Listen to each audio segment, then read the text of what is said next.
마귀는 하나님께서 창조하신 에덴으로 찾아와 첫사람 아담을 시험에 빠뜨려 죄인 되게 했습니다. 그 결과 아담의 후손들은 태어나 죄 가운데 행하며 죄 가운데 살다가 죄인이 받는 심판을 받아 영원한 불못에 던져지는 비극적인 존재가 되고 말았습니다. 이 인류의 비극적인 문제를 해결하시려고 하나님께서 성자 예수님을 이 땅으로 내려보내셨습니다. 그래서 성육신하신 예수님은 완전한 신이시여 완전한 인간으로서 인간의 대표자가 되셔서 죄를 완곡하게 계속하셨습니다.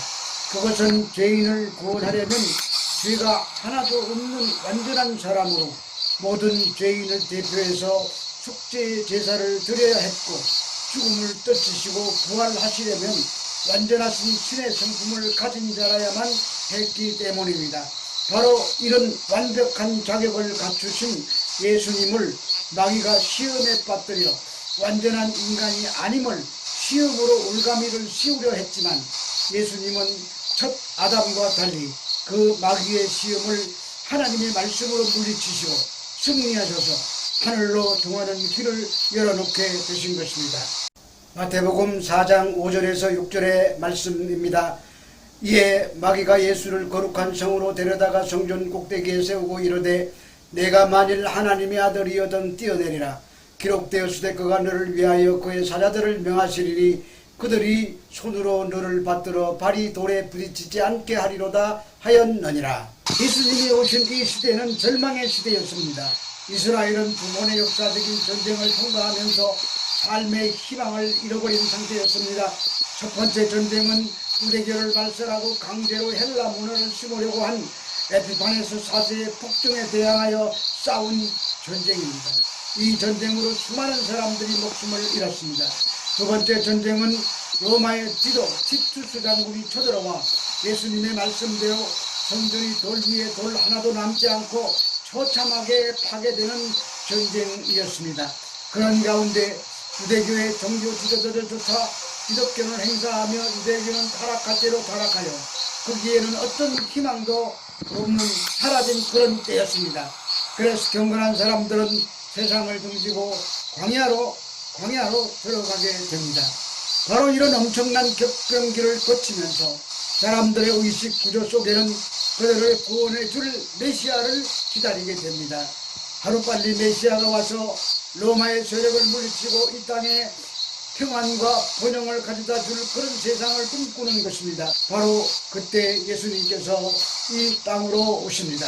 그래서 마귀가 세상을 구원할 하나님의 계획을 방해하려고 하나님의 아들로 오신 예수님께 시험을 걸어오는 것입니다.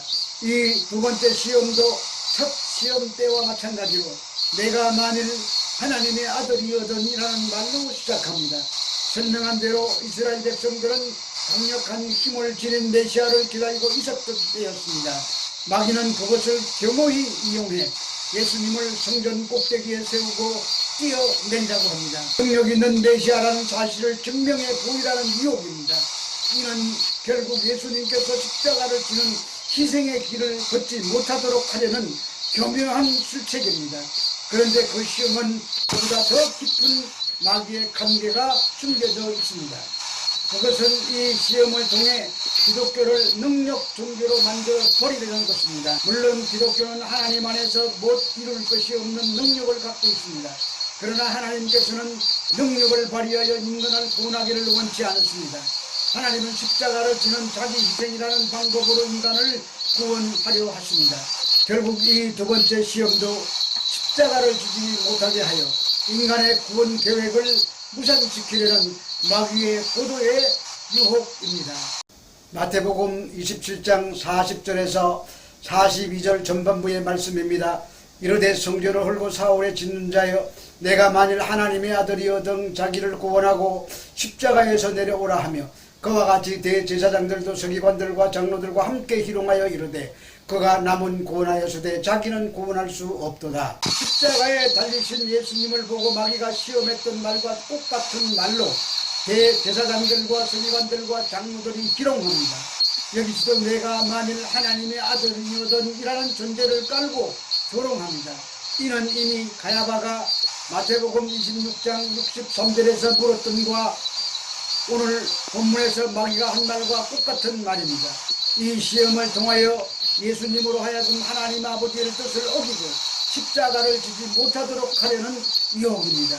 기독교는 능력을 사용하여 구원을 베푸는 종교가 아닙니다. 자기 희생과 낮아짐을 통하여 하나님의 말씀에 순종함으로 구원에 이르는 신앙입니다. 그래서 우리 주님은 자신을 체포하기 위해 나온 제사장들의 무리 앞에서 베드로가 칼로 그들의 종의 길을 베어버리다. 너는 내가 내 아버지께 고하여 지금 12군단 더 되는 천사를 보내게 하실 수 없는 줄로 아느냐. 내가 만일 그렇게 하면 이런 일이 있으리라 한 성경이 어떻게 이루어지겠느냐고 하시며 야단치셨습니다. 기독교는 능력을 행하는 능력 종교가 아니라 자기 희생을 통해 남을 구원하는 신앙입니다. 힘있는 메시아를 고대했던 유대인들처럼 오늘날도 많은 성도들이 이런 능력을 추구하고 있습니다. 하나님이 어디 계십니까? 제가 당하고 있는 이 고통을 보시면서 왜 답이 없었습니까? 살아계시기는 하신 겁니까? 하고 원망불평합니다. 그러나 하나님의 방법은 그 고난 속에서 하나님을 만나고 믿음으로 승리하기를 원하십니다. 그래서 기독교를 고난의 종교라고도 하는 것입니다. 그러므로 내가 억울한 일을 당할 때에도 원망불평하지 말아야 합니다. 하나님의 구원은 능력을 발휘하여 힘으로 문제를 해결하는 것이 아닙니다. 오래 참고 기다리다 보면 먼 훗날 하나님께서 그때 왜 그렇게 하셨는지, 왜 침묵하셨는지 그래야 깨닫게 되는 날이 오게 될 것이기 때문입니다. 마태복음 4장 7절의 말씀입니다. 예수께서 이러시되 또 기록하였으되 주 너의 하나님을 시험하지 말라 하였느니라 하시니, 여기서 시험하지 말라는 말은 헬라어로 우크 ek페이라 세이스인데 이 뜻은 하나님의 아들인지 아닌지 알리고 하지 말라는 말입니다. 예를 들어 사랑하는 부부끼리 살다가 어느 날 은근한 의심이 찾아와 둘 중 하나가 과연 상대방이 나를 사랑하는지 않는지 시험하여 떠보는 것은 사랑하는 사이에는 절대 있을 수 없다는 말입니다. 만일 그렇다면 부부는 처음부터 사랑하지 않는 부부였을 것입니다. 놀랍게도 이 세 가지 시험의 밑바닥을 관통하는 커다란 메시지는 하나님의 자녀는 어떻게 살아야 하는지를 강조하고 있다는 것입니다. 그것은 우리 인생 전부가 송두리째 뽑히는 그 어떤 일이 일어나더라도 나는 하나님이 내 아버지 되심을 믿는다는 그 고백을 할 수 있느냐 없느냐의 문제라는 말입니다. 그래서 우리는 매일 확인해야 합니다. 여러분, 세상 돌아가는 것을 보면 입에서 욕이 저절로 터져나옵니다. 그러나 실망하지 마시기 바랍니다. 세상을 경영하시는 분은 하나님이십니다. 세상 사람들이 이구동성으로 서로 욕하고 삿대질해도 우리는 예수님을 구세주로 고백하는 일에 집중해야 하고 하나님 말씀에 붙들려 순종하고 성령의 인도를 따르며 하나님의 자녀된 삶을 살아내야 하는 것입니다. 아무것도 염려하지 말고 다만 모든 일에 기도와 간구로 너희 구할 것을 감사함으로 하나님께 아뢰라. 그리하면 모든 지각에 뛰어난 하나님의 평강이 그리스도 예수 안에서 너희 마음과 생각을 지키시리라고 하셨습니다. 그 어떤 사건이나 문제를 하나님께서 내가 원하는 방법으로 해결해 주시지는 않습니다. 하나님의 방법으로 해결해 가십니다. 하나님은 옳은 일을 하시는 분이 아니라 하나님이 하시는 일이 옳은 일입니다. 다만 우리는 하나님의 일하심을 알지 못할 뿐입니다.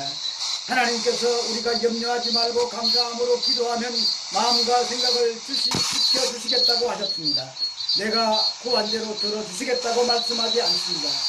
마귀의 이 두 번째 시험도 예수님은 기록된 하나님의 말씀으로 물리치십니다. 그 말은 나는 오직 하나님의 말씀으로 산 자라는 뜻입니다. 우리가 모든 것에 일상적으로 다 제대로 구비되어 있고 평화할 때에는 신앙의 진짜 실력이 안 나타납니다.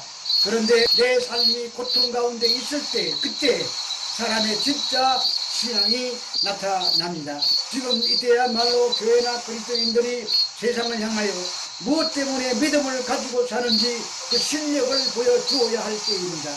세상 사람들이 보기에 그리스도인들의 삶의 근거가 말씀을 믿고 순종하며 사는 것임을 보여주어야 한다는 말입니다.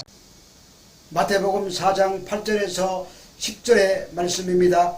마귀가 또 그를 데리고 지극히 높은 산으로 가서 천하만국과 그 영광을 보이며 이르되 만일 내게 엎드려 경배하면 이 모든 것을 내게 주리라.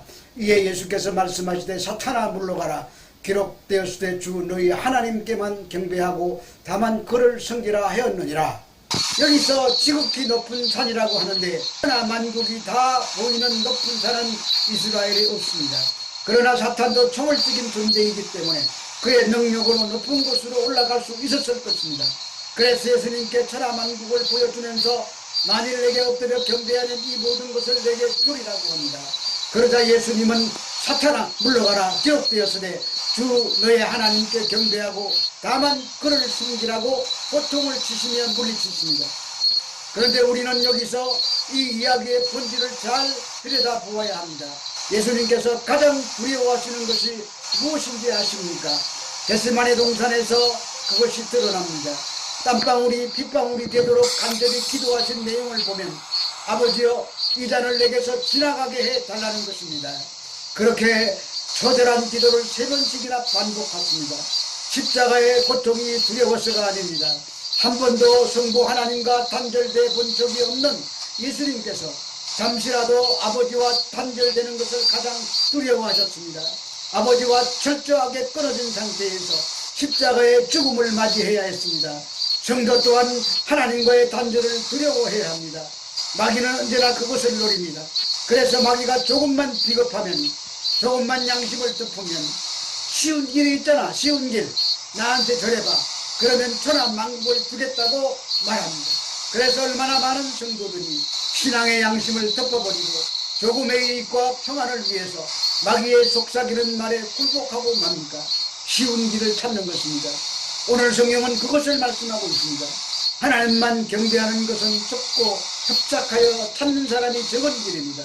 그래서 이 3번째 시험은 쉬운 길이 있잖아의 시험입니다. 쉬운 길. 여러분 일터에서, 가정에서, 사업장에서 그런 유혹이 밀려오지 않습니까? 한 번만 눈 꼭 감자. 우리에게 그런 갈등과 유혹이 우리 앞에 설 때가 많습니다. 그때 우리는 주의 너의 하나님께만 경배하고 다만 그를 섬기라는 말씀에 순종해야 됩니다. 어려운 길입니다. 결국 이 말씀도 철저하게 하나님 아버지 밑에 아들로 딸로 살아가는 연습입니다. 우리는 신분적으로는 하나님의 자녀가 되었는데도 아직도 살아내는 삶의 패턴을 보면 자기의 왕국을 만들어서 하나님과 맞먹으려고 합니다. 이것이 사단의 속성입니다. 사탄의 속성이 뭡니까? 하나님과 같이 높아지려는 것입니다. 타락이 그렇게 시작되었고 아담이 그렇게 하다가 넘어졌습니다. 우리는 비록 지금은 눈에 드러나지 않고 모든 것이 희미할지라도 우직하게 하나님의 자녀로 사는 연습을 해야 합니다. 하나님의 아들로, 하나님의 딸로, 하나님의 자녀로 사는 연습을 해야 합니다.